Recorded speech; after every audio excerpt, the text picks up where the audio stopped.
এই যে আমার দুই পাশে এতগুলো বাক্স, এগুলো সবই কিন্তু বিজ্ঞান বাক্স। অনেকের ধারণা হতে পারে যে বিজ্ঞান বাক্স বোধহয় একটা বক্স বা একটা সায়েন্স কিট। আসলে তা না, এখানে বিভিন্ন রকম কিট আছে। এগুলোর এক একটার পারপাস এক এক রকম, আবার এক একটা এক এক এইজ রেঞ্জের জন্য অ্যাপ্রোপ্রিয়েট। যেমন কোনো কোনো বক্স হচ্ছে একেবারে জুনিয়র বাচ্চাদের জন্য, আবার কোনো কোনো বক্স একটু বড় বাচ্চাদের জন্য যেখানে একটু জটিল এক্সপেরিমেন্ট থাকে। আর এই বক্সগুলোর মধ্যে বিভিন্ন রকম ক্যাটাগরি আছে। যেমন এই যে নিচের বক্সটা অনেক বড়, যে বক্সটা এখানে লেখা পঞ্চম শ্রেণীর বিজ্ঞান বাক্স, এটা আমাদের একাডেমিক কিট। আবার এই বাকিগুলো এগুলো কিন্তু হচ্ছে থিমেটিক কিট, তার মানে এক একটা থিমকে ঘিরে তৈরি করা। যেমন একদম জুনিয়র বাচ্চাদের জন্য শুরু করার জন্য বিজ্ঞান বাক্সের যে জার্নি, এটা শুরু করার জন্য কোন বাক্সগুলো খুব ভালো হতে পারে? আলোর ঝলক কিংবা চুম্বকের চমক, এই দুটো বাক্সই কিন্তু শুরু করার জন্য খুবই ভালো। আমি আলোর ঝলক এই বক্সটা একটু খুলে দেখাই। এই বক্সের মধ্যে অনেক এক্সাইটিং এক্সপেরিমেন্ট আছে, যার কম্পোনেন্টগুলো এখানে দেখা যাচ্ছে। তো এখানে হচ্ছে ক্যালাইডোস্কোপ আছে, পেরিস্কোপ তৈরি করার উপকরণ, একটা গ্রেটিং চশমা, তারপর আর একটা 3D চশমা, এখানে পেন্সিল, এই যে থমাট্রোপ, নিউটনস ডিস্ক, এগুলো এর ভেতরে আছে। তো এই জিনিসগুলো দিয়ে পরীক্ষা নিরীক্ষা করতে করতে বাচ্চারা আলোক বিজ্ঞানের যে মজার দিকটা তার সাথে কিন্তু পরিচিত হবে। আবার আমি যদি এই বাক্সটা সরিয়ে চুম্বকের চমকটা দেখাই, এটা ভর্তি অনেক রকম বিভিন্ন শেপের, বিভিন্ন স্ট্রেংথের ম্যাগনেট দেয়া। এই ম্যাগনেটগুলো দিয়ে কাজ করতে করতে বাচ্চারা চুম্বকের আকর্ষণ বিকর্ষণ করার ক্ষমতা, দিকদর্শী ক্ষমতা, এগুলো সম্পর্কে তো জানবেই। এর পাশাপাশি চুম্বক দিয়ে কি কি তৈরি করা যায়, ওরা একটা মোটর চালিয়ে দেখতে পারবে, জেনারেটর দিয়ে হচ্ছে বিদ্যুৎ তৈরি করে দেখতে পারবে। তাহলে খুব প্র্যাকটিক্যাল কিছু আইডিয়া তৈরি হবে। ম্যাগনেট দিয়ে যে বিভিন্ন রকম সেন্সর তৈরি করা যায়, সেগুলো নিয়ে তারা হচ্ছে এর মাধ্যমে খেলাধুলা করতে পারবে। চুম্বক সম্পর্কে খুব ভালো একটা আইডিয়া হয়ে যাবে। তো আলোর ঝলকের মতো এই চুম্বকের চমকের ভিতরেও বিভিন্ন রকম কম্পোনেন্টগুলো দেওয়া। এটা হচ্ছে চুম্বকের চমকের ইংলিশ ভার্সনটা, ম্যাজিক অফ ম্যাগনেট। আমি এক নজর একটু দেখিয়ে দিই এর মধ্যে কত কত কম্পোনেন্ট। এই যে এখানে বিভিন্ন শেপের চুম্বক, বিভিন্ন সাপোর্টিং এলিমেন্ট যেগুলো আছে, সেগুলো সবই এখানে দিয়ে দেওয়া। তো এর বাইরে আসলে বাড়তি তেমন কিছুই আর লাগে না এক্সপেরিমেন্টগুলো করতে।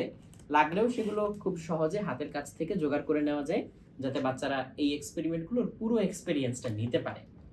আবার আরেকটু যদি জটিল এক্সপেরিমেন্ট করতে চায় কেউ, তাহলে তড়িৎতাণ্ডব কিন্তু খুবই চমৎকার একটা বাক্স। ইলেকট্রিক্যাল ইঞ্জিনিয়ারিং পড়ার যার ইচ্ছা, তার হাতে খড়ি কিন্তু এই বাক্সটার মাধ্যমে হতে পারে।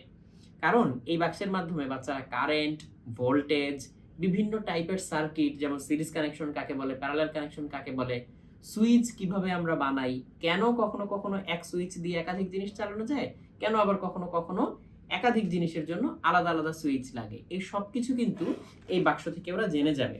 তারপর বিদ্যুৎ কিভাবে তৈরি করা যায় সে সম্পর্কে আইডিয়া পাবে। বিভিন্ন বৈদ্যুতিক যন্ত্রপাতি কিভাবে চলে, এই আইডিয়াও কিন্তু এখান থেকে পেয়ে যাবে। আবার স্থির তড়িতের নানান মজার এক্সপেরিমেন্ট কিন্তু এই বাক্সের উপকরণ দিয়েই করা সম্ভব। আমরা যদি অদ্ভুত মাপজোক এই বাক্সটাতে আসি, এটারও ইংলিশ ভার্সন আছে, ফান উইথ মেজারমেন্ট। এই বাক্সের মাধ্যমে বিভিন্ন রকম মজার মজার মাপজোখের কাজ করা যায়। যেমন এখন আমার গরম লাগছে বা কখনো কখনো ঠান্ডা লাগে, কোন জিনিস বেশি গরম, কোনটা কতটুকু ঠান্ডা, এগুলো সেন্সর দিয়ে মাপা যায়। আবার ব্যাটারিতে কতটুকু ভোল্টেজ আছে, ব্যাটারি থেকে কতটুকু কারেন্ট আমরা সার্কিটে পাচ্ছি, কিংবা আমার রিমোটের ব্যাটারিটা নষ্ট কিনা, বা রিমোটের মাথায় যে এলইডিটা এটা কাজ করছে কিনা, সবকিছু কিন্তু মেপে দেখা যায়। সেই মাপামাপের কাজটাই কিন্তু এই অদ্ভুত মাপজোক বাক্সের সাহায্যে খুব সহজে করে ফেলা যায়। তো এই এক্সপেরিমেন্টগুলো বেশ জটিল হলেও খুবই মজার, এবং বাচ্চারা করে খুবই আনন্দ পায়। আর আমি যদি এই বক্সটায় আসি, রসায়ন রহস্য, এখানে কেমিস্ট্রি নিয়ে অনেক কিছু আছে। রসায়ন কি, আমাদের কোথায় কাজে লাগে, ইন্ডাস্ট্রিতে এর ইউজ কোথায়, দৈনন্দিন জীবনে ইউজ কোথায়, এসব তো ওরা জানবেই, কিন্তু জানার প্রক্রিয়াটা হচ্ছে খুবই আনন্দদায়ক। ওরা বিভিন্ন এক্সপেরিমেন্ট করে করে জানবে। একদম সত্যিকারের একটা হচ্ছে ল্যাব গগলস, তারপরে গ্লাভস, এগুলো পরে পরে ওরা বিভিন্ন রকম কেমিক্যাল এলিমেন্টগুলো নিয়ে খেলা করতে পারবে, এক্সপেরিমেন্ট করতে পারবে, জানতে পারবে, বুঝতে পারবে। এইভাবে এই কেমিস্ট্রির যে ওয়ার্ল্ডটা, রসায়নের যে রহস্যময় জগৎ, এটা সম্পর্কে ওর একটা সুন্দর আইডিয়া হয়ে যাবে। আবার আমরা যদি এই বড় বাক্সটাতে আসি, এর নাম হচ্ছে শব্দকল্প। নাম শুনেই বোঝা যাচ্ছে যে আসলে শব্দ সংক্রান্ত যে বিজ্ঞান, সেটা নিয়ে এই বক্সটা তৈরি করা। তো এই বক্সের মধ্যে অনেক অনেক এক্সপেরিমেন্ট আছে। তার কিছু কিছু হয়তো একেবারেই অ্যানালগ, আবার কিছু কিছু হয়তো ডিজিটাল, বিভিন্ন সার্কিট দিয়ে করতে হয়। তো এর মধ্যে স্টেথোস্কোপ তৈরি করা থেকে শুরু করে টিউনিং ফর্ক, টেলিফোন, ইভেন সাউন্ডকে দেখার জন্য একটা মেকানিজম তৈরি করে দেয়া, যাতে হচ্ছে বিভিন্ন রকম কম্পন, এটা যদি আমরা দেখতে পেতাম তাহলে কেমন হতো, কিরকম প্যাটার্ন তৈরি করতো, সেগুলো থেকে শুরু করে নানান রকম সাউন্ড ইফেক্ট তৈরি করা, এরকম মজার মজার এক্সপেরিমেন্ট দিয়ে এই বক্সটা ভর্তি। তো এই বক্সের এক্সপেরিমেন্টগুলোর মাধ্যমে বাচ্চারা শব্দের উৎপত্তি, শব্দের সঞ্চালন, কি কি করা যায় না করা যায়, এর বিভিন্ন প্রপার্টি, এগুলো সম্পর্কে জানতে পারবে। তো এই বিভিন্ন বক্সগুলো দিয়ে এক্সপেরিমেন্ট করতে করতে ওরা এক একটা আলাদা আলাদা জিনিস সম্পর্কে জানে, যেমন এটা দিয়ে শব্দ সম্পর্কে জানে, এটা দিয়ে কেমিস্ট্রি সম্পর্কে জানে। কিন্তু এই যে বড় বক্সটা, পঞ্চম শ্রেণীর যে কিট, আমাদের একাডেমিক কিট, এটা কিন্তু একটু ডিফারেন্ট। এটা এমনিতে সবচেয়ে বড় এবং এর মধ্যে এক্সপেরিমেন্টের সংখ্যাও প্রচুর। ভেতরে যদি আমি একটু দেখাই, এর মধ্যে এলিমেন্টও অনেক বেশি, এগুলোর ভিতরেও আবার প্রচুর এলিমেন্ট আছে এই বক্সগুলোর ভেতরে। এই বক্সটা আসলে সাজানো হয়েছে ক্লাস 5-এর একটা বাচ্চার সারা বছর জুড়ে বিজ্ঞান সংক্রান্ত যত পরীক্ষা নিরীক্ষা করা দরকার, কিছু কিছু হয়তো ওর বইয়ে আছে, কিছু কিছু হয়তো আমরা নিজেরা তৈরি করে দিয়েছি, এই সমস্ত এক্সপেরিমেন্টগুলো দিয়ে এই বক্সটা সাজানো। যেমন এখানে হচ্ছে মোটর আছে, এখান থেকে ও মোটরের ক্রিয়ানীতি সম্পর্কে জানতে পারবে। আবার এখানে একটা জেনারেটর আছে, সত্যি সত্যি ও বিদ্যুৎ তৈরি করে দেখতে পারবে। নবায়নযোগ্য শক্তি সম্পর্কে যদিও জানতে চায় তাহলে ওর একটা সোলার প্যানেল দরকার, সেটাও এখানে আছে। এরকম ওয়ার্কিং মডেল দিয়ে ও হাতে কলমে করে করে জিনিসগুলো বুঝতে পারবে। ওর ক্লাস 5-এর যত এক্সপেরিমেন্ট করা দরকার সবগুলো কিন্তু এই বক্সের এলিমেন্ট দিয়ে ও করতে পারবে। তো এই যে বিভিন্ন রকম বিজ্ঞান বাক্স, এক একটার যে এক এক পারপাস, এই সবগুলো মিলে হচ্ছে একটা জার্নি। তো এই জার্নির মাধ্যমে আসলে আমরা বাচ্চাদেরকে কি শেখাতে চাই?